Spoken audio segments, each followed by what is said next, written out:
Hey, I'm Micki, Hi, I'm Kat. and we are Cat and Mouse Astrology. Welcome to the full moon in Sagittarius. This is May of 2024, and it's looking pretty rich out there. It's a It's pretty chart. We were just kind of drooling over the chart before we pressed record. We're like, oh, we should stop talking. yeah, we're gonna And talk, press talk, and record. talk, and not record anything. But I love the Sagittarius moon because it's Mhm. it's an aspirational moon.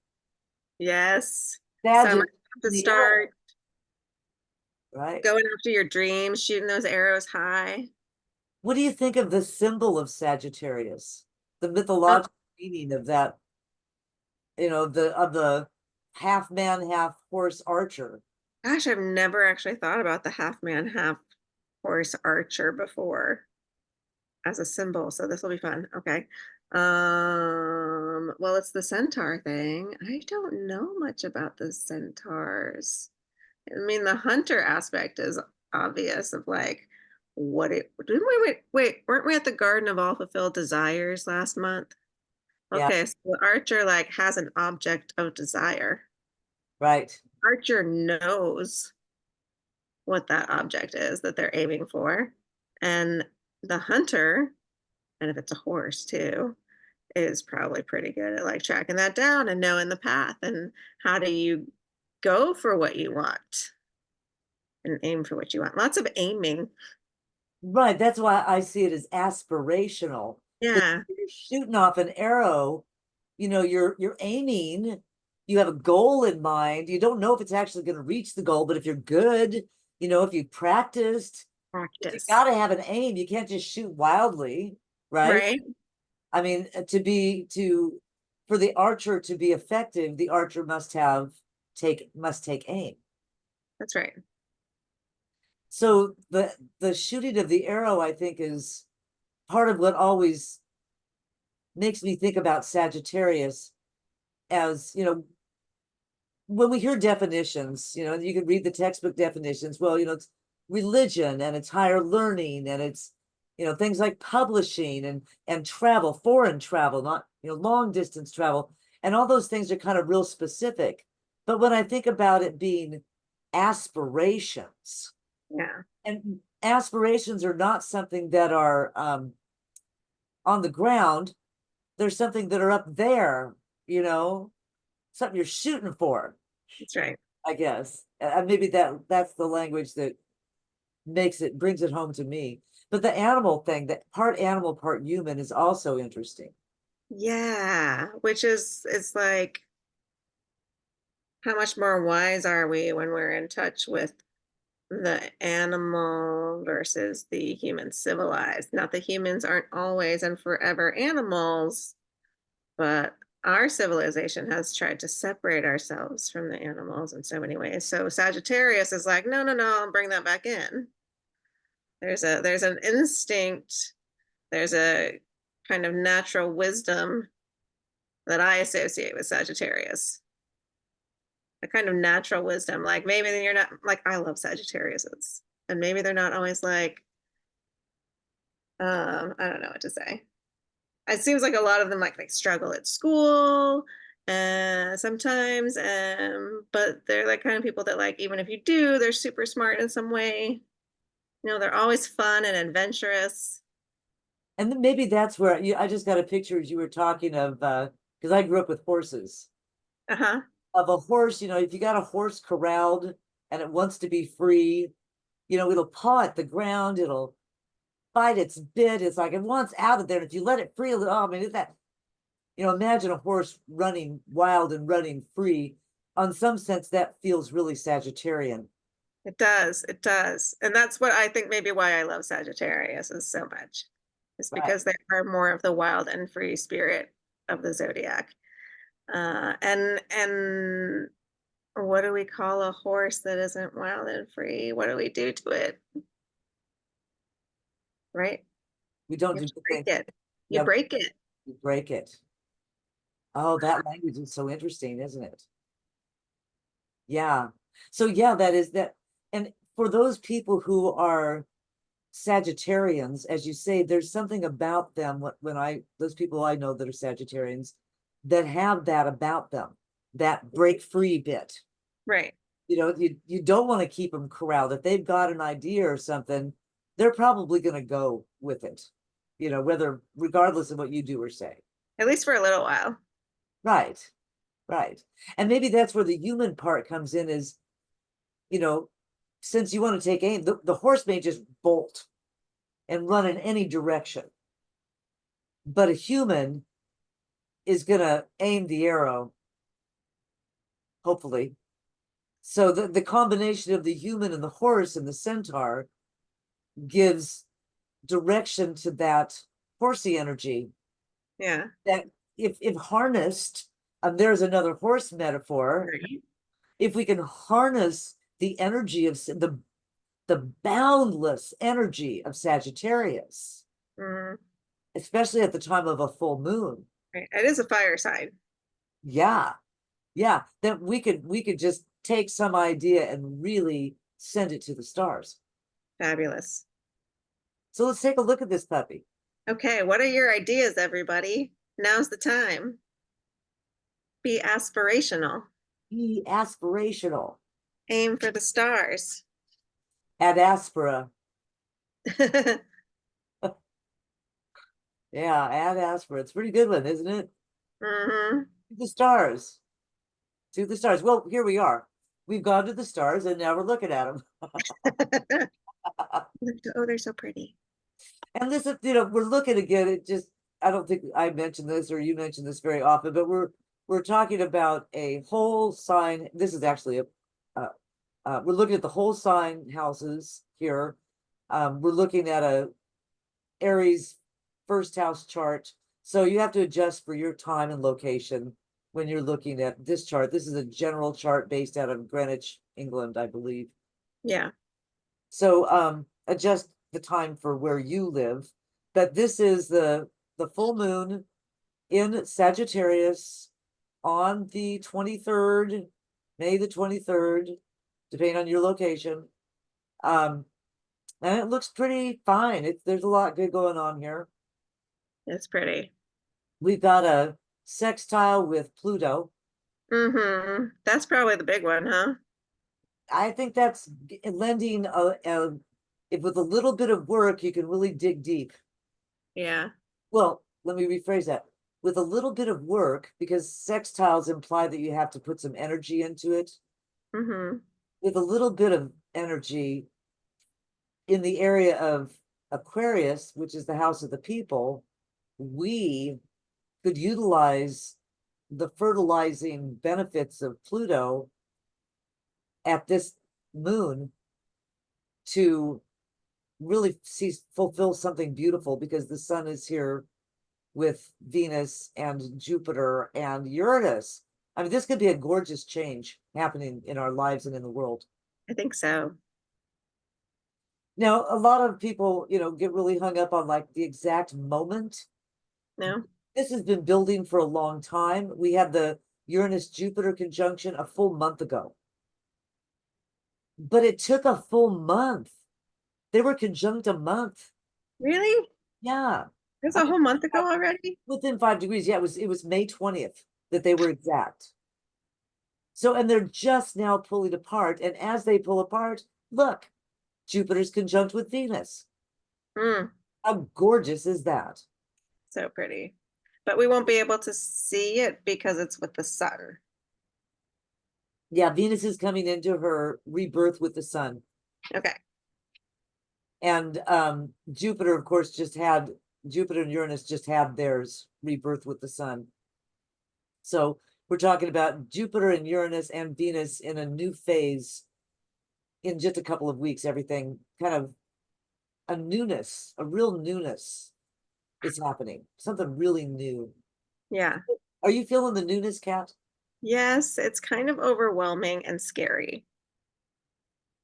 Well, the Pluto's here, which is, I think that means it's deep and it's real. So it's not superficial, and that makes it a little scary.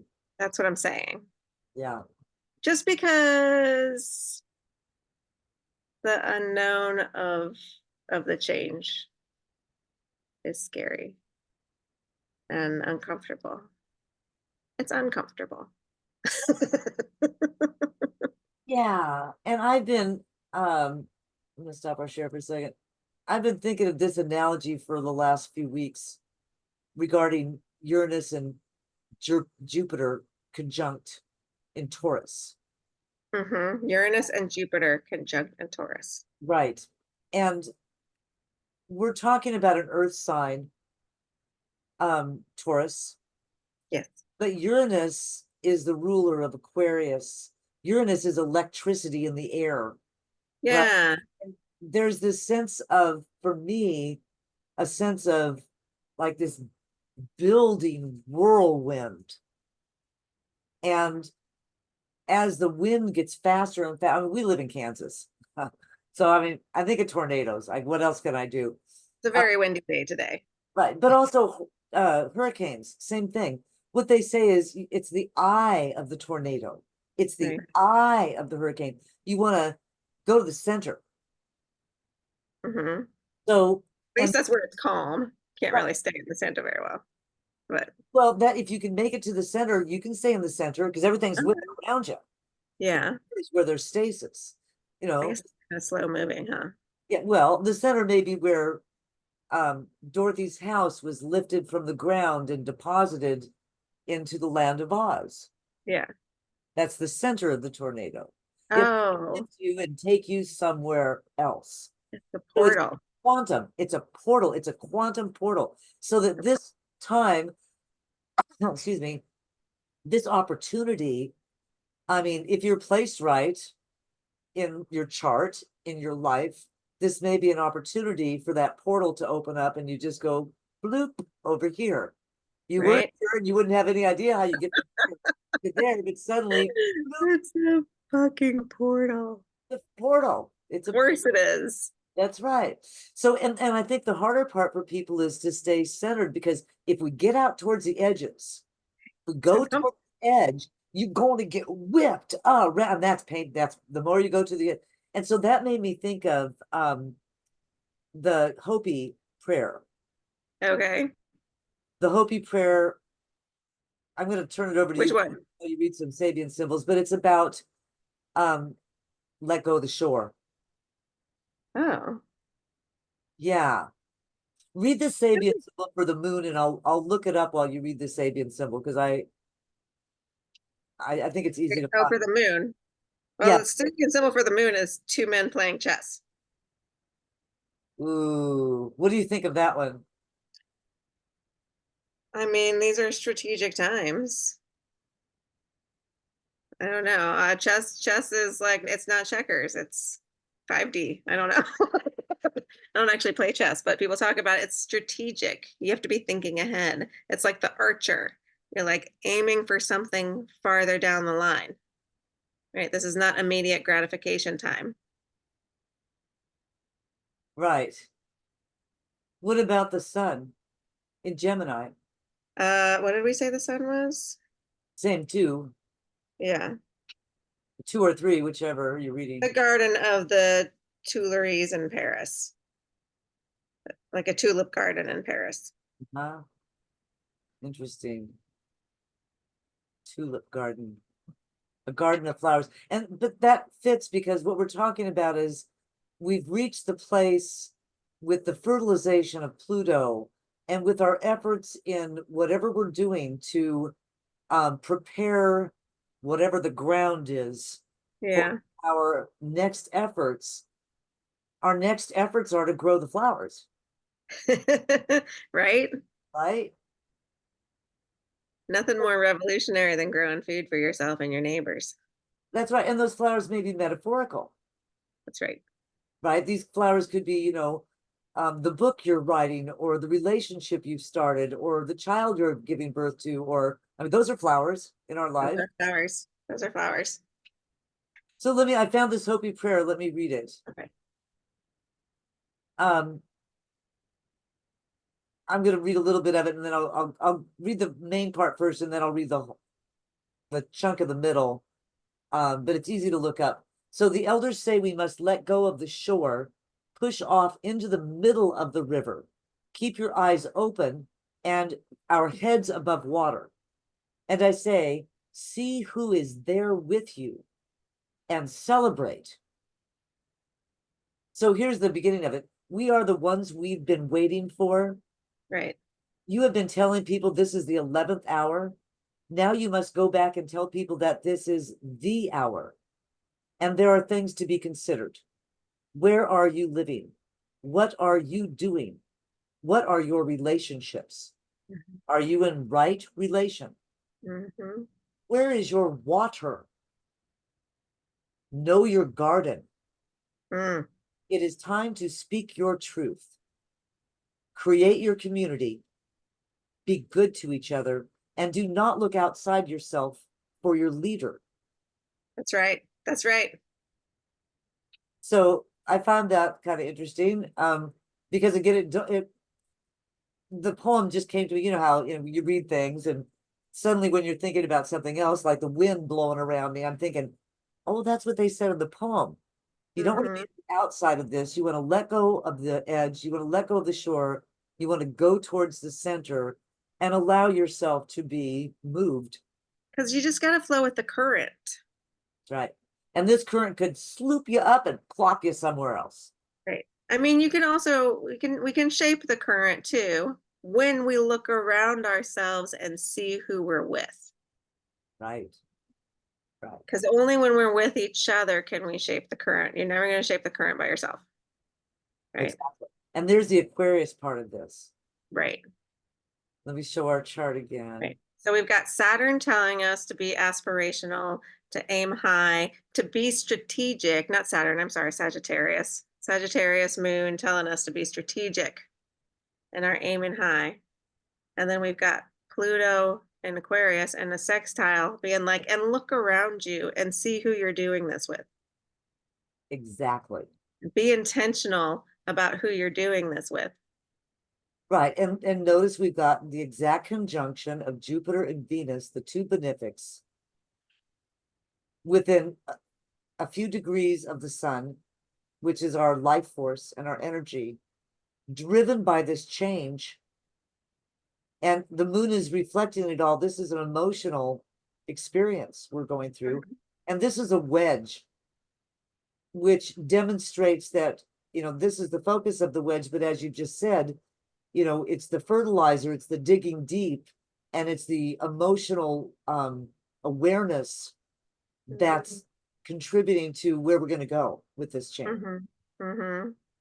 And there's a dream involved Yes. because there's a sextile with Neptune. Beautiful.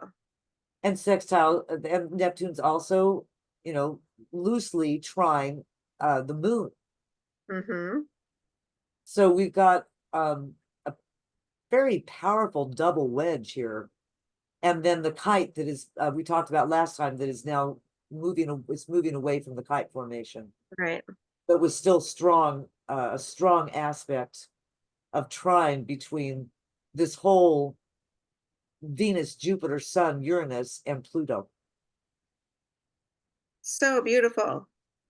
So beautiful. It's So like did you whatever change, I feel like whatever change is happening in people's lives, to just like go with it and make the best of it right, and try to gather the people that you're moving through life with to direct yourselves collectively towards your highest ideals. right. And there, as you said, there's this element of unknown, and that's probably really contributing to a fear factor, which makes it hard to let go of the shore. It is for me. Yes. And because that's opposite the dream, if we can focus on the dream part of it, then the fear part of it is far away. Well, and maybe that's where it belongs. And the unknown, as it is approaching the south node, or the south node's approaching it, vice versa. I don't know. But sometimes things work out because there are other forces at play, or things don't work out because there are other forces at play. And if you're someone like me, you might believe that there are allies in other unknown places who are directing the flow of the current or influencing it in some way. And so maybe I don't need to know. Yeah, and that's where, I mean, some people use the term faith. Some Yes. people, use the term, go with the flow.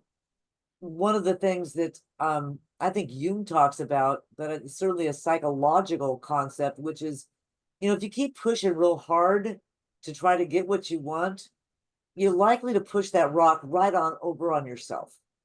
Mm, Your forcing of something backfires. So, yeah. and there's definitely a tension, there's a tug of war between this unknown and our dream. If we stay focused on the unknown Mm, rather than staying focused on the dream, well, we're focusing on our fears, which is not likely to lead us in a place that we want to go to. that's a very good So point, Micki. yeah, we got to let go of that and focus on what the dream is overall. Yes. And let Saturn structure the dream and know that when Saturn gets to this point, when Saturn reaches Neptune, that could be when the dream solidifies and becomes. We have like another year or so of that, right? Yeah, we've got a whole nother year before Saturn is going to end its. I think it's going to Okay. retrograde over this. We'll talk about, maybe we'll do a video just for Saturn Neptune, Okay, but good. I think we're going to get a 3-time on with Neptune Saturn here at the end, because I think we got about a year and a half left before. Is Neptune going to be there that long? We are going to get, oh gosh, now I don't know, do they I don't meet know. actually in Aries? I think they Probably. Pisces. I'm not sure. Maybe Neptune will retrograde. I don't know. I just know that that's an important point in my chart, and for the past, like, I've been paying attention to Saturn and Pisces Yeah, for Saturn my is own chart. So it's like I know Saturn's reworking some things for me. exactly, exactly. Why don't you go through, I'm going to look that up. If you would give us that Pluto, has it changed? Because I don't think it's changed. It's 2 degrees, right? I think it's still the unexpected thunderstorm. uh-huh. Oh, actually, no, it's still a deserter from the Navy. Ooh, and how do you interpret that one? I choose to interpret that one as our campaigns of our military campaigns are maybe going to lose support. Yeah, That's what that symbol says to me. What it means in Aquarius as Pluto. I don't know. I think it like yeah, because it's what you value. What real wealth is what Pluto is. right. And its correlation with Uranus right now seems to be related to the protests going on campuses. Yes, and all over the world. Protests all over the world. Things are changing in ways that they are totally unexpected. For those of us who have been involved in that movement or like aware of it to some capacity for more than the past less than a year, let's say. It's very surprising the sea change that has happened, and it's very reassuring the sea change that has happened in the past several months in terms of supporting oppressed populations and gaining awareness of not even, I don't know, like postmodern colonialism. I don't even know what to call it. Yeah, it's I hope it's post-colonialism.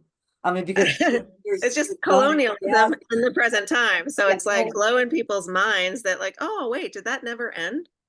Oh well, shit, right, because the that ended. old white men are all over the world. Fascists are trying to reinvoke colonialism everywhere, and people are not going for it. Ukraine is obviously the fulcrum of this.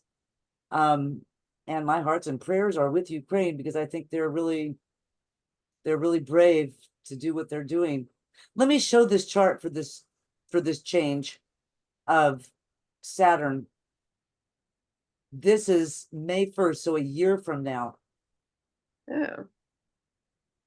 Here we have Saturn finally reaching the 29th degree of Pisces. Oh, and Neptune's just at 1 degree. Just stepped in, so they don't actually Okay. get together until we get into Aries, and then there it is at 0 degrees, and then it's going to conjunct in, I know it actually hits. I'm not sure if I can find this. Is it July? It may be after Saturn. Oh, that's crazy looking right there. I didn't realize it was so far. There we go. There it is. Oh. Yeah, July. And I may have missed one, because like I said, there's some retrograde. Right. They're both retrograde here. So I did So a year plus from now. a year plus from now is when we finally have an opportunity to look back and see, well, what did we dream of? What we're Right. dreaming of now, right now, or a month ago in April, and frankly, for all of this spring. Because as we talked about in earlier videos, we had kind of a late start to our spring. Mm-hmm. Aries was in April, right? Late March or early April. And then Mm-hmm. we had the eclipses in March and April. So now we're at this place of being in the eye of the storm of the change. Yes. And when we get to a year from now, and a little bit more maybe, we're going to look back and go, oh, well, that's when I decided I would X, Y, or Z. And here I am now. But now, because we're in the middle of it, the best advice is that Hopi prayer, which is let go of the shore. Mm-hmm. Let go of the Look shore. around, see who's with you. Look around, see who's with you. That's right.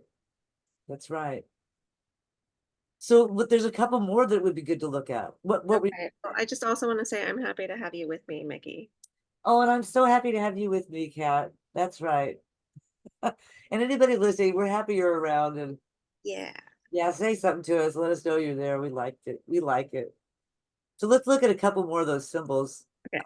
I have to change back to the other chart first. There it is. So here it is, those pretty wedges. Pretty. Pretty wedges. So let's do this 29th degree of Taurus, because that's Okay. powerful. Yes. A peacock parading on the terrace of an old castle.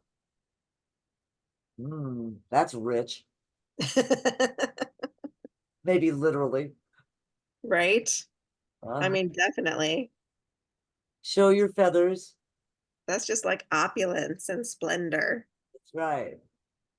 An old castle, so it's like, yeah, opulence and splendor. That's great. That's great. And this is That's for Venus and Jupiter together. and it's trine Black Moon. You didn't read Black Moon, did you? What's that degree? 25 Virgo. A boy with a censer serves near the priest at the altar. What's 26 Virgo, since it's 25-55? Okay. Aristocratic elderly ladies drinking afternoon tea in a wealthy home. That feels more right with the other symbol. Yeah. Yeah. Opulence and splendor. Uh-huh. And these are earth signs. So our trine in Capricorn, we've got Pluto going back into Capricorn.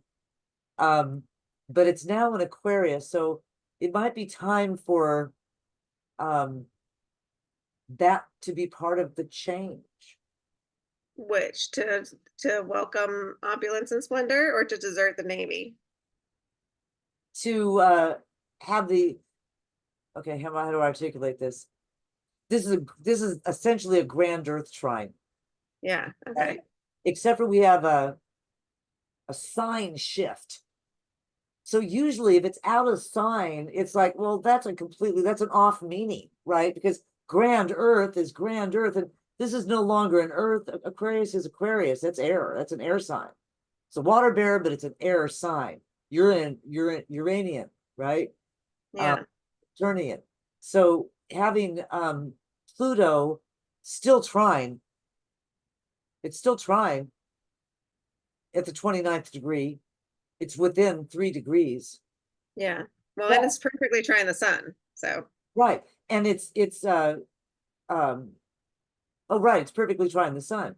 But it's in the sign of the people. To me, I feel a meaning of this opulence is something that needs to be shared with the people. that's right. That's the change that's coming. Let everybody enjoy that opulence. Let's all get free together. Yeah. Yeah. So that was pretty cool. What are the Because notes? I'll just remind you the sun that it's in trine to, the sun into Gemini is the tulip garden. Right. What's the north node at 13 Libra? Right, that's the south node. Sorry, the south node. Yes, we're letting go of things in Libra. In the heat of the noon, a man takes a siesta. Huh. Which seems more like just let it go. Like whatever's from the south node, let it go. Like No, something else is taking care of that stuff. that's right. That's right. Let it go. And what's the north node opposite in Aries? 13. Yeah. A serpent coiling near a man and woman. Oh, that's very biblical.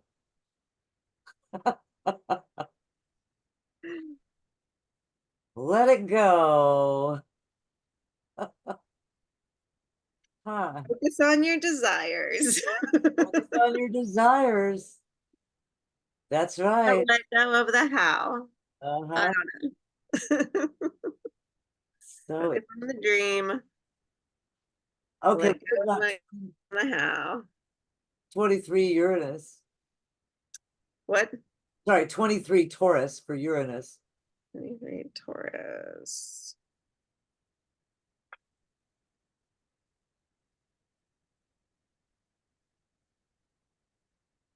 An Indian warrior riding a horse fiercely, scalps hanging at his belt.